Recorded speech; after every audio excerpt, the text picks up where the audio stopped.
Hello everyone, welcome back to Indian Nursing Classes. Today we will discuss one more important topic, assumptions. तो चलिए शुरू करते हैं हमारी आज की क्लास assumptions. Assumptions क्या होते हैं? नर्सिंग रिसर्च में assumptions क्या होते हैं? तो assumptions कोई ऐसी बात होती है जो हम बिना प्रूफ के ट्रू मान लेते हैं. रिसर्च में क्या होता है कि हर चीज़ को प्रूफ करना पॉसिबल नहीं होता. तो रिसर्च परफॉर्म करने के लिए, रिसर्च को आगे बढ़ाने के लिए हमें कुछ चीज़ों को एज्यूम करना होता है. हम उनको सच मान लेते हैं जिसके बेस पर रिसर्च को आगे बढ़ाया जा सके. इसी को कहते हैं एजम्पशंस. जिन चीज़ों को हम बिना प्रूफ किए, बिना उस पर रिसर्च किए, हम उस रिसर्च में एज्यूम कर लेते हैं, उसको कहते हैं एजम्पशंस. चलिए डेफिनेशन देखते हैं एजम्पशंस की. Assumptions are statements that are taken for granted. Assumptions क्या होते हैं? स्टेटमेंट होते हैं जिनको कि टेकन फॉर ग्रांटेड, मतलब ऐसा मान लिया जाता है, कंसिडर ट्रू मान लिया जाता है. Assumptions ऐसे स्टेटमेंट होते हैं जिनको ट्रू मान लिया जाता है.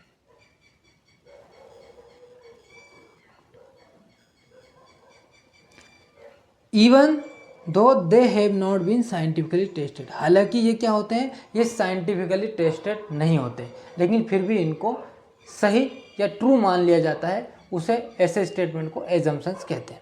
अदर वर्ड्स में बात करें तो assumptions are declarative statement. Assumptions क्या होते हैं? डिक्लेरेटिव स्टेटमेंट होते हैं अबाउट ए फिनोमिना. किसी फिनोमिना के बारे में declarative statement which are largely believed, जो कि लार्ज पीपल्स के द्वारा लार्ज एरियाज में जिनको कि ट्रू मान लिया जाता है, even in the absence of significant effect. हालांकि क्या होता है, इसके बारे में कोई सिग्निफिकेंट फैक्ट्स अवेलेबल नहीं होता.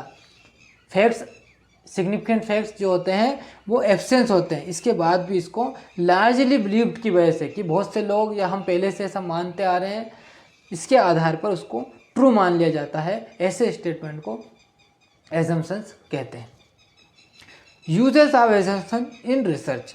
रिसर्च में एजम्पशंस का क्या यूज है, क्यों हम एजम्पशंस का प्रयोग कर रहे हैं रिसर्च में, देखते हैं. Research is a build upon assumptions. Research as a foundation. Research जो होती है वो किसके ऊपर होती है? एजम्पशंस क्या करता है, इसमें एक फाउंडेशन प्रोवाइड करता है. रिसर्च को एजम्पशंस फाउंडेशन प्रोवाइड करता है. इसकी आवश्यकता रिसर्च को फॉरवर्ड मूव करने के लिए, आगे बढ़ाने के लिए होती है. One must assume something to discover something. Means अगर आप कुछ डिस्कवर करना चाहते हैं तो आपको कुछ एज्यूम करना होगा. अगर किसी चीज़ को डिस्कवर करना चाहते हो तो आपको पहले एक एज्यूम करना होगा कि हाँ ये चीज़, इसमें क्या हो सकता है. तो हम किसी भी चीज़ को परफॉर्म करते हैं तो पहले एक एज्यूम करते हैं या एक एजम्पशंस बनाते हैं. बिना एज्यूम किए हम किसी चीज़ को परफॉर्म नहीं कर सकते. तो assumption listed in research papers में be good sources of the research topic. अगर आप एजम्पशन, जो रिसर्च आपका टॉपिक है, उसके एक रिसर्च पेपर्स पे लिस्ट करते हो एजम्पशंस को, तो क्या होगा, ये रिसर्च टॉपिक्स का अच्छा सोर्स होगा. आपको उसको लिस्टेड करना है कि भाई इस रिसर्च स्टडी में कौन कौन से एजम्पशंस आपने यूज़ किए. Assumptions provide basis to the conduct of the research study. Assumptions क्या होते हैं? रिसर्च स्टडी को कंडक्ट करने के लिए क्या बेस प्रदान करते हैं. Tested assumptions through recent studies. जो एजम्पशंस होते हैं उन्हें रिसेंट स्टडी के द्वारा टेस्ट करना से क्या होता है? Expand the professional body of knowledge. जो प्रोफेशनल बॉडी ऑफ नॉलेज होता है उसका एक्सपेंशन होता है, वो एक्सपेंड होते हैं. Types of assumption. अब ये तो हमने देख लिया कि एजम्पशंस क्या होते हैं. एजम्पशंस होते हैं जिनके बारे में कोई ऐसा सिग्निफिकेंट फैक्ट अवेलेबल नहीं होता, जिसको हम प्रूफ नहीं कर सकते, लेकिन हम उनको सही मानते हैं, क्योंकि रिसर्च में हर चीज़ को प्रूफ नहीं किया जा सकता है. उसे कहते हैं एजम्पशंस. अब देखते हैं टाइप ऑफ एजम्पशंस. ऐसे कितने प्रकार के एजम्पशंस होते हैं? तो ये मोस्टली 5 टाइप्स के होते हैं. Assumptions basically classified into 5 broad categories. पहला यूनिवर्सल एजम्पशन, दूसरा assumption based on theories, third assumption needed to conduct research, fourth warranted assumptions, fifth है अनवारंटेड एजम्पशंस। पहला देखते हैं यूनिवर्सल एजम्पशंस क्या है। तो universal assumptions are beliefs that are assumed to be true by large part of society. Universal assumptions ऐसे assumptions होते हैं जो कि सोसाइटी के लार्ज पार्ट, अधिकतर सोसाइटी के अधिकतर लोगों के द्वारा, मोस्ट ऑफ पीपल्स के द्वारा उसको ट्रू मान लिया जाता है। लेकिन इस प्रकार के जो एजम्पशंस होते हैं नॉट ऑलवेज टेस्टिंग, इनकी टेस्टिंग ऑलवेज पॉसिबल नहीं होती, इसको आप टेस्ट नहीं कर सकते, लेकिन लोगों के द्वारा इसको सही माना जाता है। इसको कहते हैं यूनिवर्सल एजम्पशंस। इसका उदाहरण देखें तो उदाहरण है इसका super natural powers that governs this universe. Means कोई सुपर नेचुरल पावर है, ये पूरी दुनिया को गवर्न कर रही है, लेकिन आप इस यूनिवर्सल एजम्पशंस को प्रूफ नहीं कर सकते। सेकंड है एजम्पशन। नेक्स्ट है assumptions based on theories. Assumptions में भी आल्सो भी ड्रॉन फ्रॉम थ्योरीज। जो एजम्पशंस होते हैं वो थ्योरीज से भी ड्रॉन किए जा सकते हैं।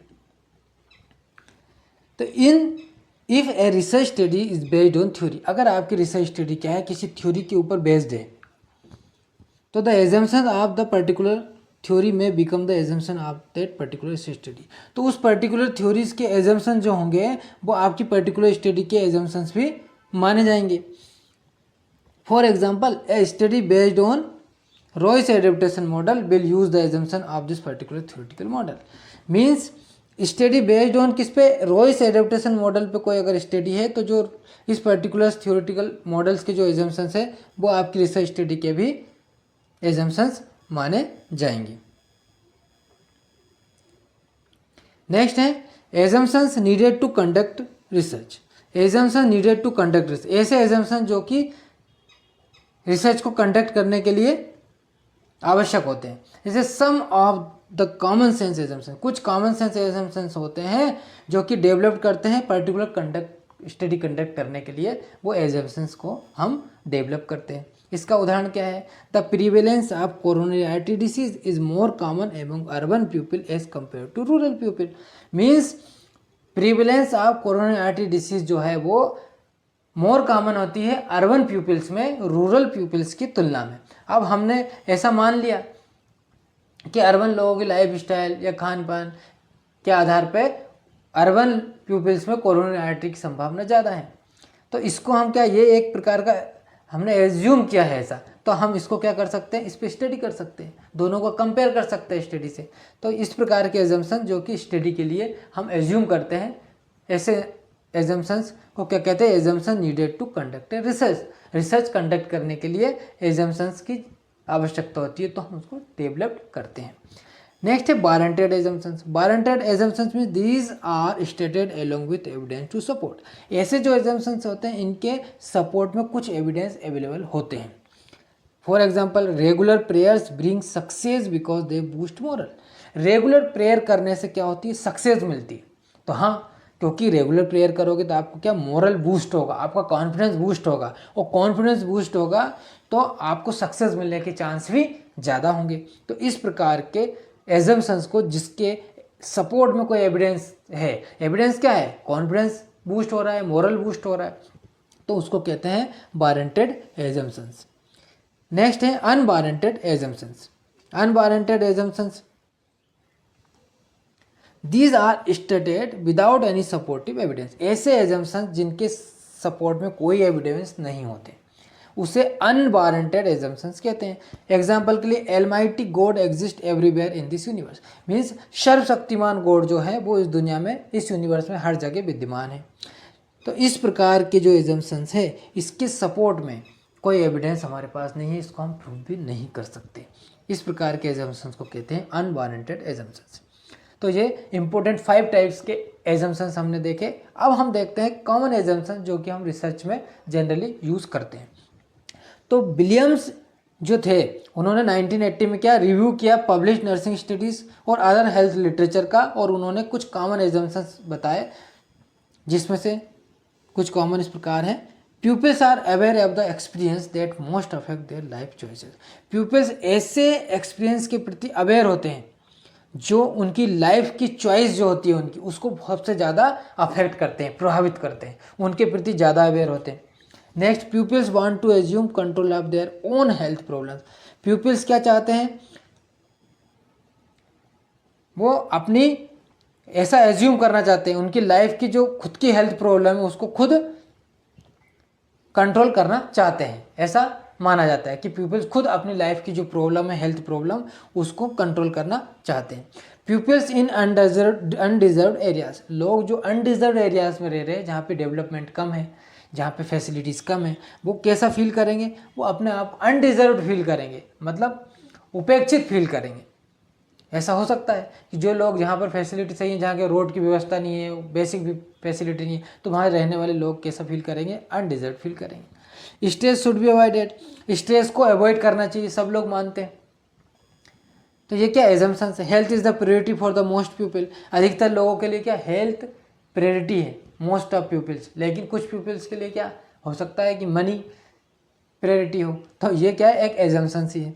Receiving health care at home is preferred to receiving health care in an institution. लोग क्या करते हैं, घर पर हेल्थ केयर लेना ज़्यादा प्रेफर करते हैं कंपेयर टू इंस्टीट्यूशन के। उनको घर पे ज़्यादा कंफर्टेबल लगता है,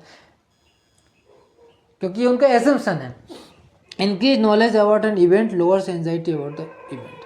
आपके किसी पर्टिकुलर इवेंट के बारे में अगर नॉलेज ज़्यादा होगा तो आपका स्ट्रेस कम होगा। जैसे किसी पर्टिकुलर सब्जेक्ट का एग्ज़ाम है और आपको उस सब्जेक्ट में बहुत अच्छा नॉलेज है, हर बार आप अच्छे मार्क्स लाते हो, तो आपको उस दिन एंजाइटी कम होगी। और जिस दिन आपका एग्ज़ाम अदर सब्जेक्ट का है, जिसका आप जो भी सब्जेक्ट वीक है, तो एंजाइटी ज़्यादा होगी। तो ये सब क्या है, एजम्पशन है। और एक एग्जाम्पल बहुत सिंपल दे देता हूँ। मान लो आप स्टडी कर रहे हो, तो स्टडी में आपको ये देखना है कि स्मोकिंग का लंग कैंसर पे क्या इफेक्ट पड़ता है। तो आपने किसी से पूछा, आपने सैंपल लिया, लेकिन हो सकता है कोई पेशेंट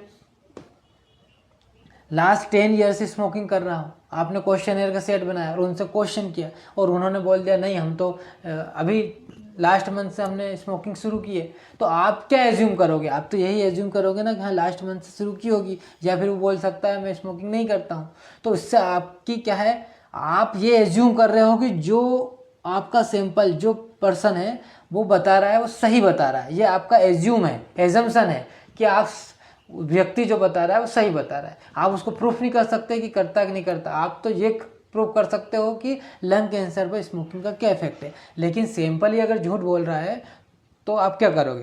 तो इसको आपको क्या सही मानते हुए ही जो आंसर दे रहा है वो सही मानकर ही करेंगे। या फिर हम कोई क्वेश्चन पूछ रहे हैं और जो है पेशेंट जो रिसर्च स्टडी में इन्वॉल्व है वो बोल रहे हैं कि हाँ ठीक है, लेकिन उनको क्वेश्चन ही समझ में नहीं आ रहा है।